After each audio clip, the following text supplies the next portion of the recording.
Hi guys, welcome in.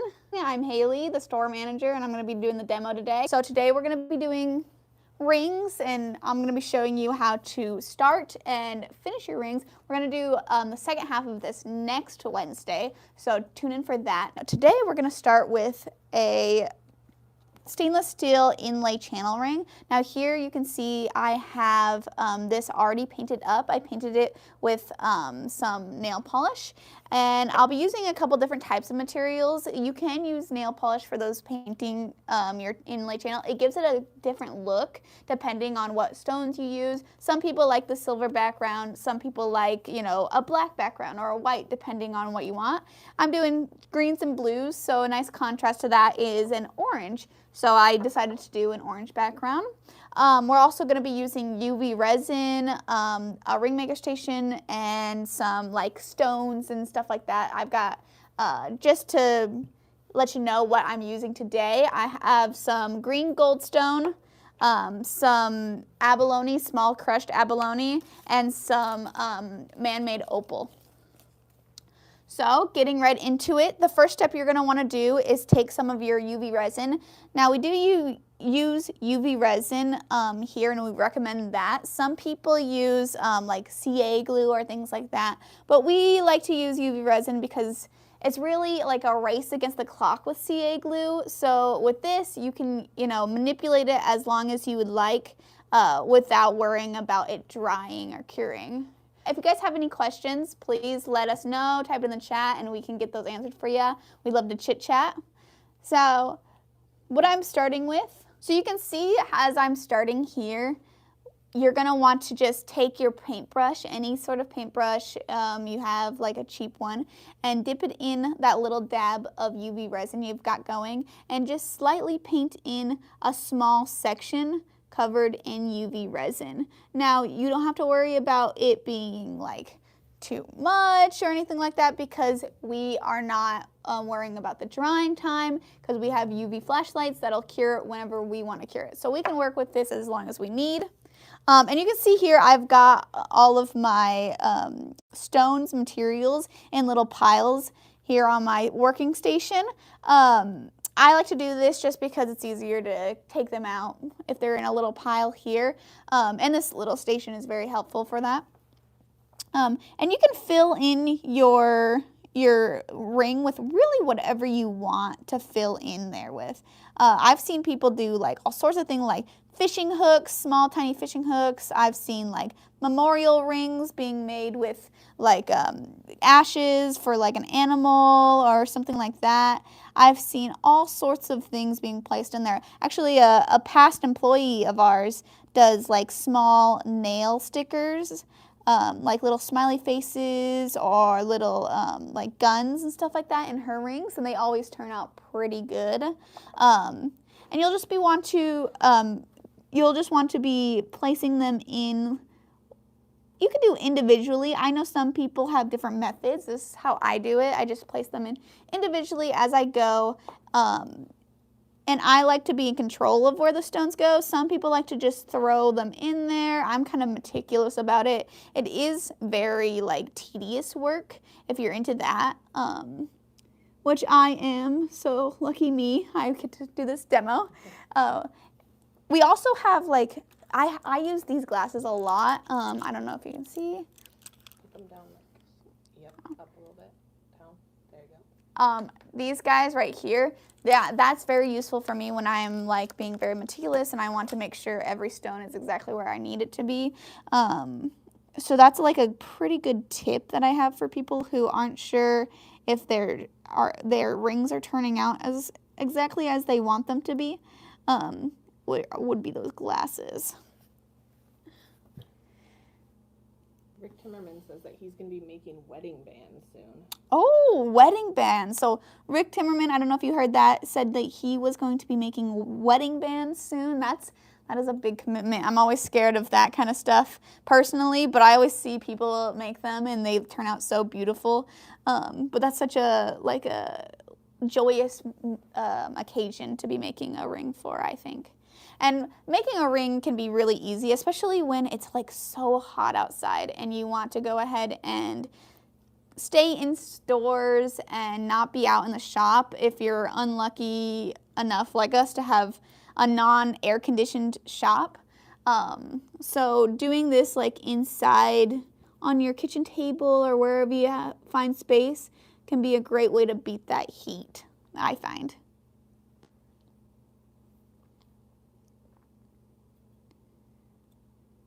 And like I said, it is pretty meticulous work, and this ring here happens to be a pretty wide ring, so you're going to want a lot of material.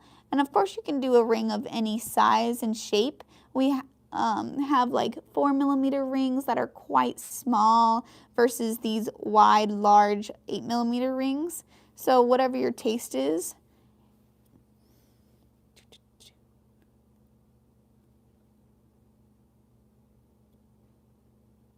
And I am using like some man-made, a mix of man-made and real stones, but it's unfortunate that I don't have any Alaskan gold, because I don't know if anyone knows, but Chad is out in Alaska right now for some gold, looking for gold.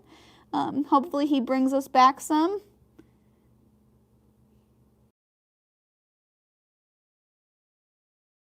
So Amy has a question, is Rick, are you making your own wedding plans or are you making it for someone else?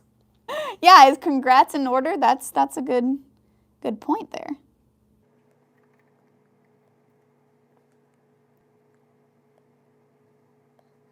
And you can see I'm just kind of pushing them wherever I want them to be. And it doesn't have to be like as soon as they get placed down, that's where they're staying, because this stuff hasn't set yet. And it won't until I've decided I like all of their placement. Which is really the great thing about UV resin is what I find.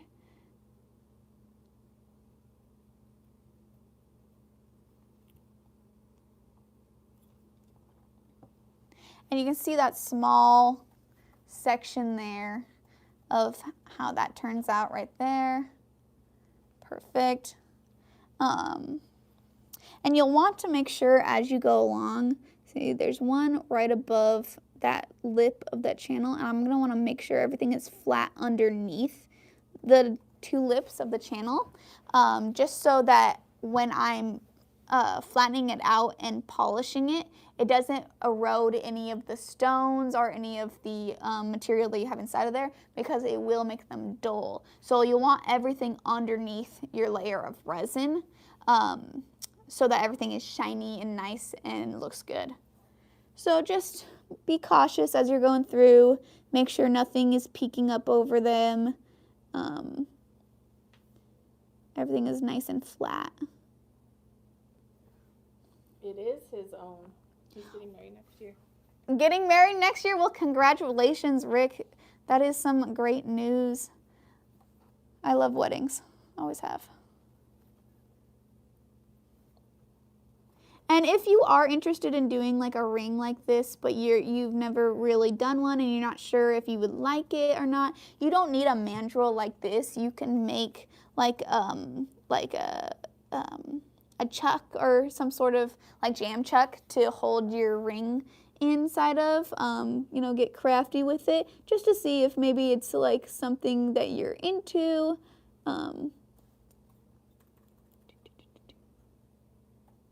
And of course, if you've decided, you know, oh, I wanted to put another thing on top of this after I've cured it, you can always go back in, put some more on top, because we're keeping everything below that channel. So you have a little bit more space to play with. We've got a question. Yeah, what was the question? Just, what is the orange stuff on the ring blank? Because people didn't. Yeah. At the beginning. So the question is a good question. It's what's the orange stuff on the ring blank? So if you didn't catch my beginning part here, that orange stuff is nail polish. So we put nail polish on the back of the rings to really give it a different like color or backing or something like that. For these guys, I did an orange one just because I'm working with greens and blues and they are contrasting colors. But a lot of people like to do black. A lot of people like to do white, you know, whatever you're really interested in to make your ring or material pop. Some people, you don't have to do nail polish whatsoever. You can just leave it silver or whatever color you have on you. It's just really personal preference. I did orange because I wanted to, really. And then you can see that small section is already done, and that's about the sections that I would work in, just like a thumbnail wide.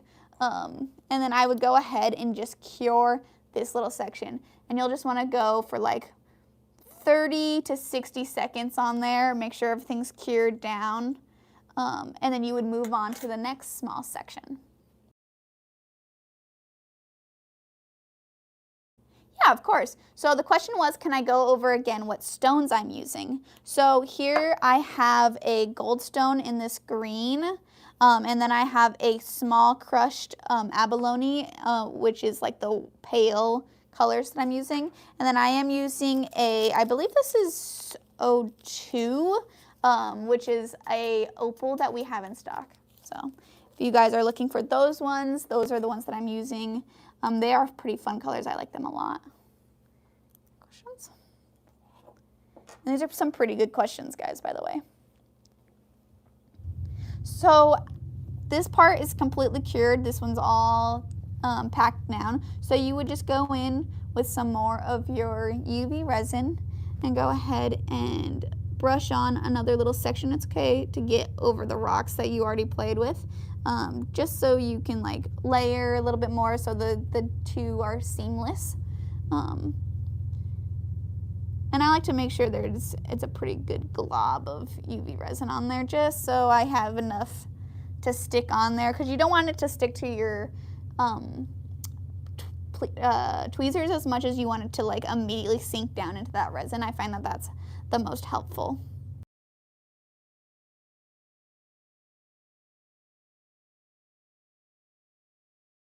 So that's a good question. So Broken Branch Workshop asked, how long will the UV resin last without curing? So the UV resin won't cure unless it is exposed to UV light. Now, the sun is UV light, so if you take it out in the sun, it will cure pretty much instantly. But here, our overhead lights do not have any UV light in them, so it won't cure until you hit it with that UV light. And we have UV flashlights, so you can keep working with it as long as you want, as long as you don't hit it with any light.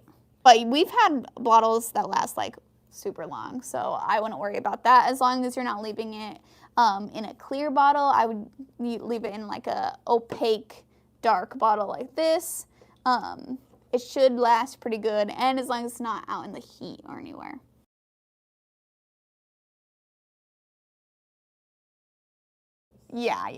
Yeah, if I leave this here and I come back the next day, it'll still be fine. I'll still be able to work with it and move it around because I haven't cured anything yet. And I always find that to be really nice. Whereas like CA glue, it's a race against the clock for me. I'm very meticulous though, so I like to keep it exactly where I want it, and so that takes quite a while for me. And people are going to be all sorts of different like times with rings. Like some people might take 30 minutes, some people might take an hour. Perfect. And so, you know, just take as long as you need to, or as long as you feel like you need to.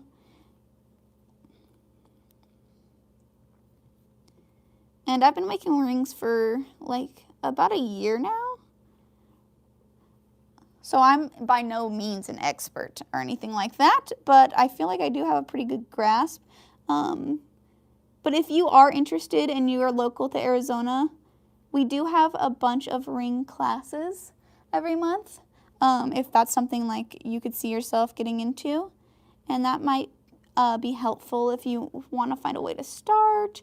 We would like walk you through the entire process. You would start and make and finish a ring within that time span of the class, and you would get to go home with it. So that could be a fun idea for people who are interested but aren't sure if they know how to start without, you know, some guide, which is definitely me. I'm definitely one of those people. that don't like to start things without a teacher around.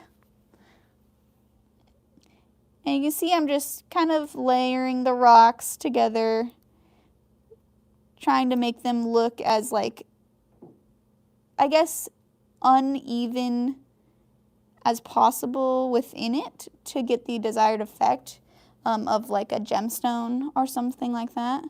I like to do at least 3 different types of stones just to keep it interesting in there.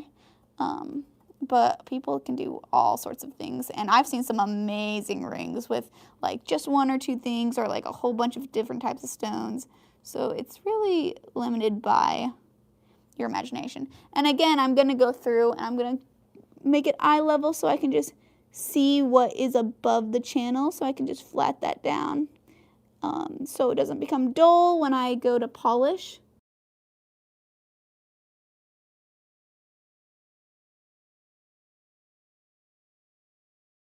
Okay, so the question was, I talked about the stone being down beneath the channel, but what if you get the nail polish up above the channel?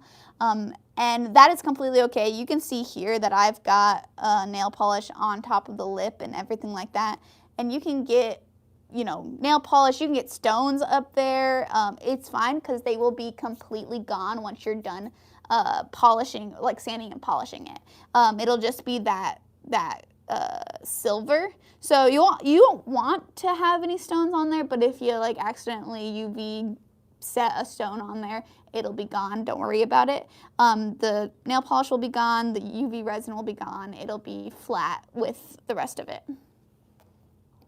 You can see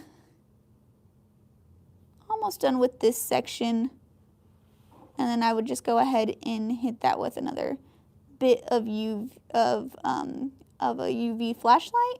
Yeah, of course. So Travis asked if we carry larger ring sizes like 13 to 15. And yes, we do. We actually carry up to 17 in, I think, is our largest size. We have, if you're interested, we have mandrels that go from like 8 to all the way up to 17. So it really depends on what you want to be working within, what size parameters.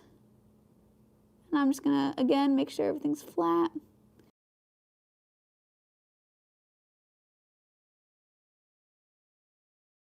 Yeah, so Alexis asked what brand UV resin we recommend. We here use Alumilite UV resin. We have that on our store if you're interested. There we go. So yeah, we recommend that. I mean, I'm sure all UV resin is pretty similar, so whatever UV resin you can get your hands on, as long as it's not expired. If you are buying things from like Michael's or things like that, you'll want to watch for expiration dates, just because, they're not like a resin store like us where we specifically sell resin for turners. So some of that stuff can go bad on the shelf. Yeah, so they asked if we sold the workstation we're using in this demo. Yes, we do. We sell it in a ring making kit. It comes with this wood workstation, 2 mandrels of different sizes, a UV flashlight, UV resin, as well as the squeeze bottle, and tweezers and paintbrushes and things like that.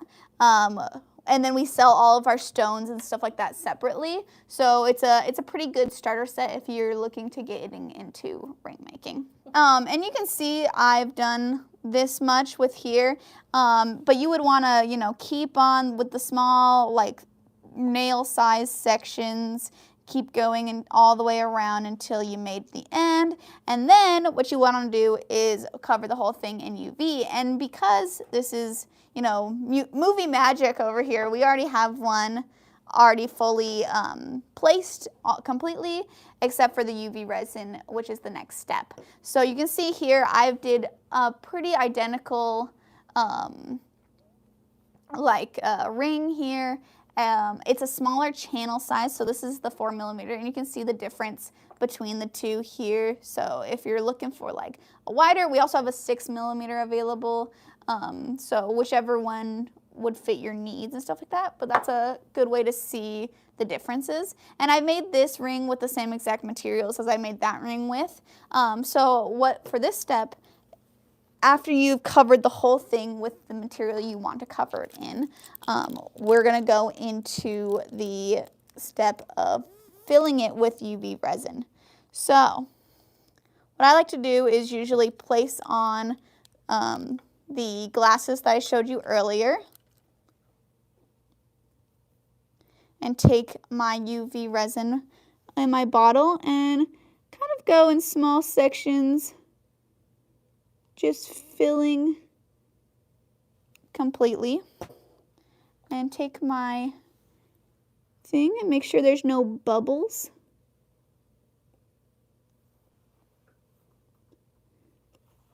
Because if you do have bubbles after you're done polishing and sanding, there'll be holes that you'll have to like go back in and like refill with resin, and that's really annoying.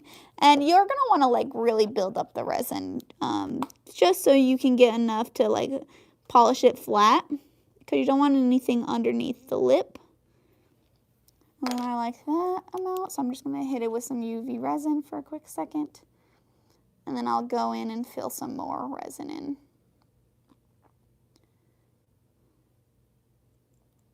And again, it's like 30 seconds or so, and it should become hard. It's okay if it's a little tacky, but you just don't want it to be mushy. And after we do this, we will set it out in the sun.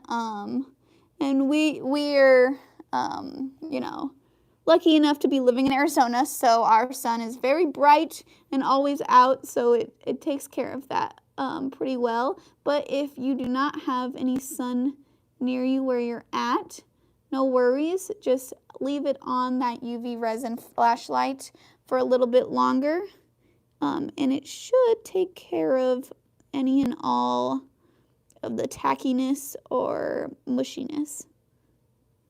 And I'm just stabbing in there, making sure there's no bubbles, because I really don't want bubbles, because that will be tedious to have to go back with. And the more resin, the better. Like, don't feel like you have to like be skimping out on the resin. Just kind of fill it up as much as you need.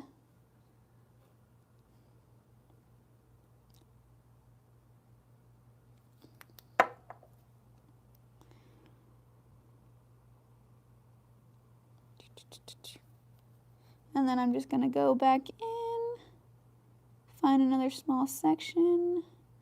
And this way, in the small sections, you don't get any like dripping that you would get if you did the whole thing at once.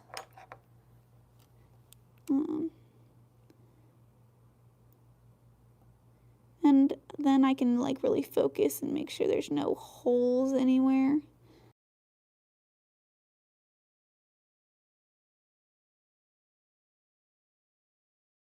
Yeah, so Alexis, I don't know if you heard that, but Alexis says that she's glad that we're explaining this UV resin stuff because it sounded complicated at first. Yeah, UV resin is pretty simple. It can be complicated trying to explain it to other people, but once you see it visually, it's like, oh yeah, that is totally easy. Anyone can make rings and stuff like that. It's a lot of fun. So if you are like on the fence considering getting into rings, I would recommend it. It's my favorite thing to do. I like to do rings and seam rippers. Those are my favorite things to turn and work out on my lathe. And again, I see a little bubble there, so I'm just going to pop that bubble. And you can see I've got a bit of UV resin on my tweezers, but don't even worry about that. I'll remove that with a washcloth or a rag, no problem, because it's not going to set unless I want it to. We have a question. Yeah, we have a question. So if the question was, if you're working with a plated band, would it ruin the plating? And the answer to that question is yes. So when you're polishing and sanding down the material or the UV resin, it will sand down that plating immediately. So we recommend working with things like stainless steel or black titanium or ceramic. Ceramic's pretty good. It's more durable than people think it is. So that one's a nice ring to work with, but those are all gonna be like solid all the way through without any plating. So you don't have to worry about that plating just rubbing right off in the polishing process. What other stuff do we have? What other kinds of like ceramic, stainless steel, titanium? Sorry. What other types of ring? Can you go over the types of ring? Yeah. So the question was, can I go over the types of rings that we have available? So we have stainless steel is what I'm working with right now, inlay channels. We have black titanium. We have hammered steel, so that'll have like a different effect for the lips, will look a little bit more hammered. We have ceramic, and ceramic is pretty durable. A lot of people have that question. I see that often is like, is it going to break on me if it's ceramic? And no, it shouldn't break on you. They're pretty solid.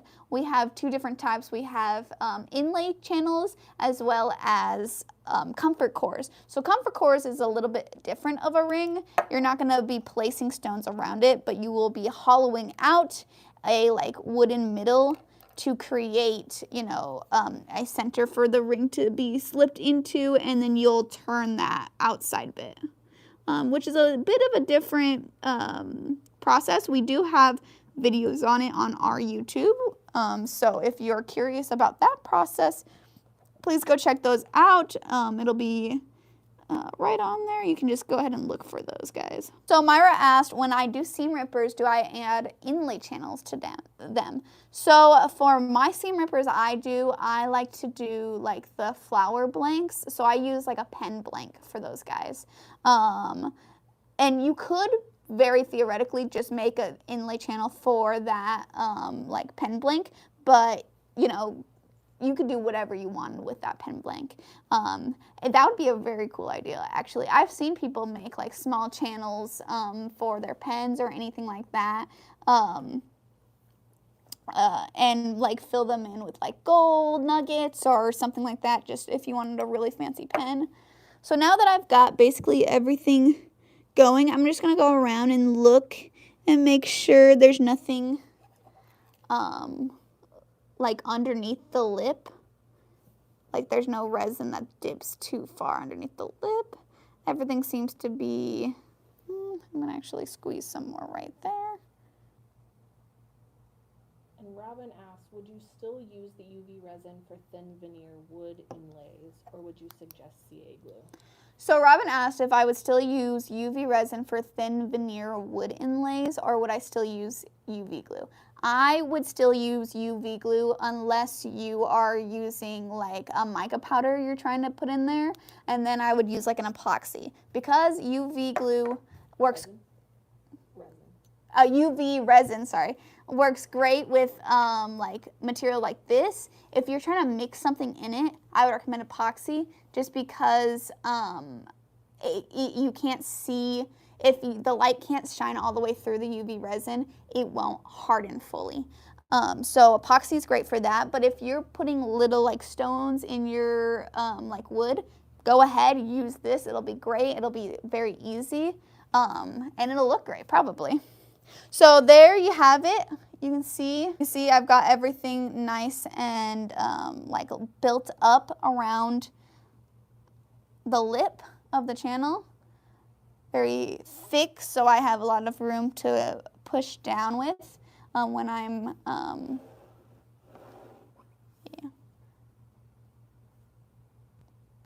yeah, there it is.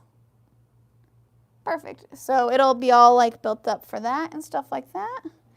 For next week's demo, when I show you how to do the polishing, the sanding down and the polishing of this ring.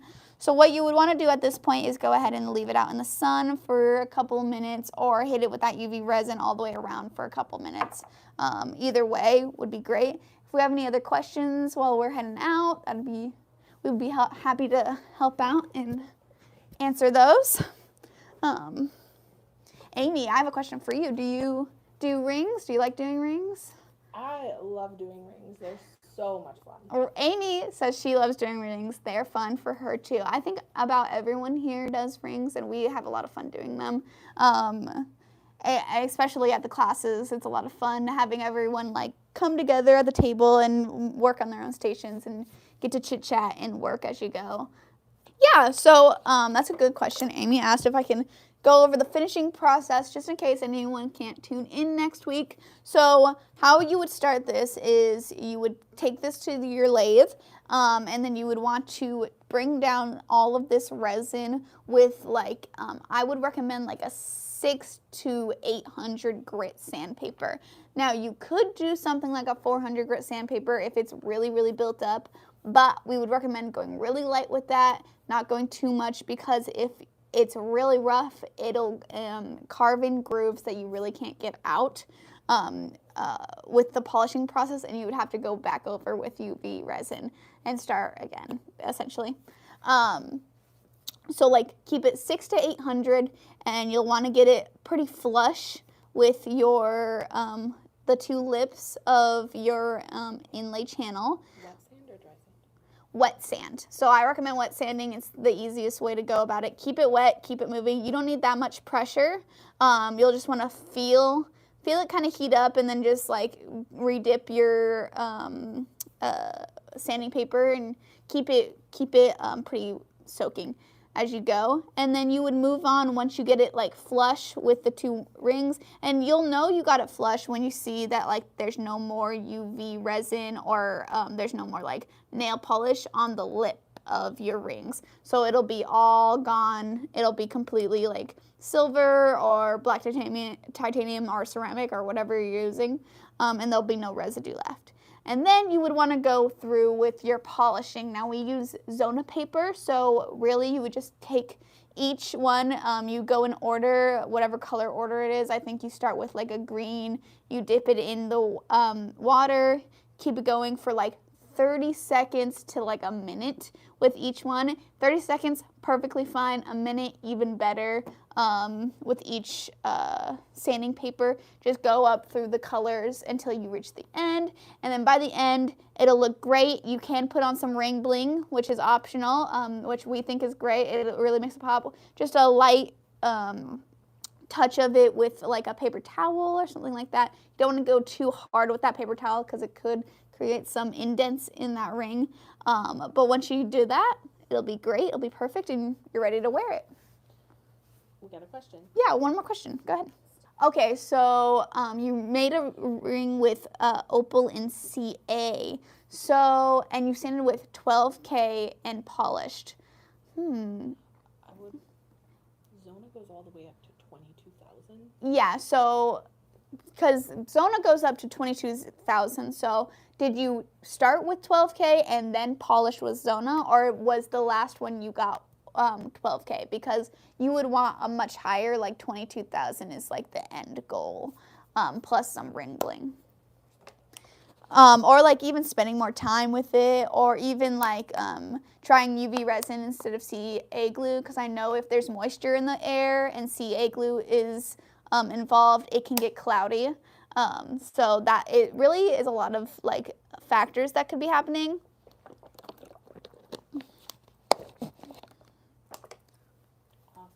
Awesome, guys. Well, I really appreciate you guys coming out and seeing me. I know I'm not Chad, but, you know, we're trying to do some more videos with different faces, so look forward to that soon. Again, next week, I'm going to be finishing this ring up on the lathe, so tune in next Wednesday if you can at 3 o'clock Arizona time. And on the emails, we always, like, say what time each time zone is in, so you'll be able to, like, look at that and be like, oh, in my time, it's going to be at 12 or whatever. So keep that in mind. And if you have any other questions like this or about any of this or really about anything we go over here, feel free to email us or call us on the phone. Our number and email is going to be on our website, so check that out.